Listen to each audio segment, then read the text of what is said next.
All right.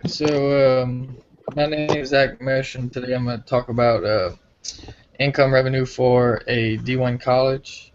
Um, First off, the revenue streams can be anything from merchandise sales, tickets, concessions at the games, boosters, anything like that. Um, there's so many different revenue streams for a college, campus and college athletics that I mean, there's so many. It's hard to name them all. Fundraisers, camps, things like that. I mean, do you know any that I'm not naming? You basically hitting them all. I know they have UL has they have different sponsors. I know that Hmm. they, they get sponsored by whether it's a local radio station or whatever, or I don't know really any other colleges except UL, but like how they get their money. I know LSU gets Right. money from all kinds of stuff, but UL, I know they do different things with their football people. I know they have where the football players they go and they talk to like the little kids or whatever, little league players. Hmm. I know some of the coaches. I don't know if the actual football team gets money from it, but I know some of the coaches put on like skills and drills camps over the summer for young kids, for high school Hmm. kids. Uh, I'm not too sure what other things. I know they sell shirts and stuff. They have a bunch of Right. Yeah. things on campus. That's about Yeah. it. Yeah. And then like things that can be controlled by the athletic director. Like fundraisers, things like that. I know when I was on the track team, we here at UL we did camps a lot. We put on camps for like kids and stuff, and that was a big income. And certain sports are different. Like track's not a spectator sport, so you're not gonna Yeah. make as much money on attendance as you would. You have one meet a year. You might make a lot on that one meet, but that's it. Um, Football, you got what is it? 6 games? Is it 12 games in a season? You Uh, got yeah, it all depends on the school. I know yeah. it's So usually like 10 to 14 games, but yeah, so about you'll have 12. half home games. You'll get that. Um, Controlling wise, boosters are kind of weird because that's kind of external and internal, depending on your coaches and athletic directors, booster relations. How they portray their program, how nice they make their program. That can all contribute to how the boosters are going to give. But there's also some external things that I'll mention later with boosters that you can't control. Um, you can also control what brand you use. That could go for expenses, but also for merchandise sales. You'll sell more Nike. You'll sell more Nike than you will Russell. So I mean, there's those two things. Other than that, I'm not sure if you can think of anything else. Yeah, I think it's basically what you said. Basically, for the uniform and stuff, the brands that are popular, it's not really going to be some like off-brand thing or something that's not well known for that. And then basically like the uniforms and stuff. And I don't know about UL's track uniforms, but I know for other sports that uniforms you basically have to buy frequently.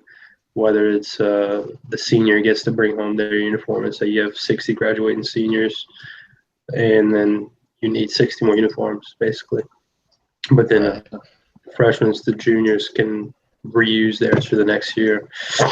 And then equipment, uh, I'm not sure, does track, like college track, deal break a lot of equipment, or is there Like equipment that what breaks? happens with the jerseys? I'm not sure about like with football, but I know track. Like we get new jerseys every year. We get new uniforms every year.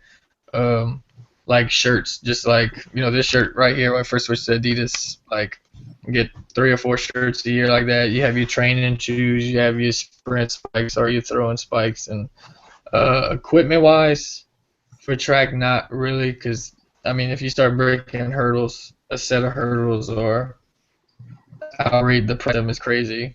Shoes, they'll wear down. You might need to get some new ones, but other than that, like equipment's not a big thing. Um, but I'm sure football and things, I'm sure they break a lot more equipment than track would, and that's a big part of how much income they're gonna bring in. Yeah. But some external things that can't be controlled. Um, attendance to games and track meets, you can't really control that. It could be the weather, it could be that you're not doing good that year, it could be so many different things. Um, you know, a big one is the location of your school. LSU being in Baton Rouge, it's a bigger city, so there's more people there. And then them being the flagship school, there's people from all over the state that are fans that come from all over to go to games. UL being Yeah. Lafayette, not as big of a school, they're not gonna have as many fans. They're not gonna have as many people coming far to go to the games. I mean, it's working its way up there, but it still has a while to go. And that also has a big part with your boosters. That's the external part. Is that in a bigger city you might have boosters with more money or more willing to give in a bigger city with a bigger school than in a smaller school. So that's a big Yeah. part. State funding, LSU gets pretty much most of the state funding, just like the flagship college. You can't really control. I mean, you can control how your athletes perform, but you can't. You can't at the same time. So Yeah, if it's really up to the athlete.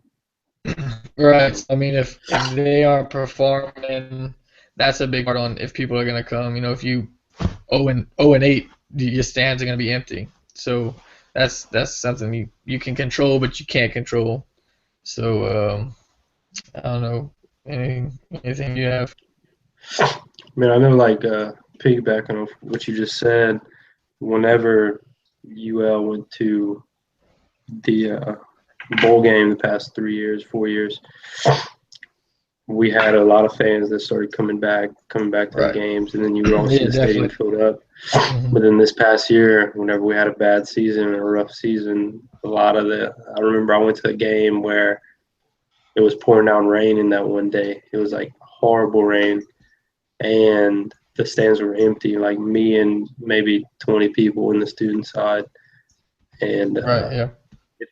if we were having like a good season where we were only like a 2-loss team, 3-loss team, then we would have had a bunch of fans in the stadium. We would have had a bunch Right. of supporters and stuff like in the past. But basing off of our record, like you said, like an 0-8 team, whatever our record was, we didn't have the fans that came and supported because Right. they knew that, well, we might lose a game. Who wants to watch a team that they like lose?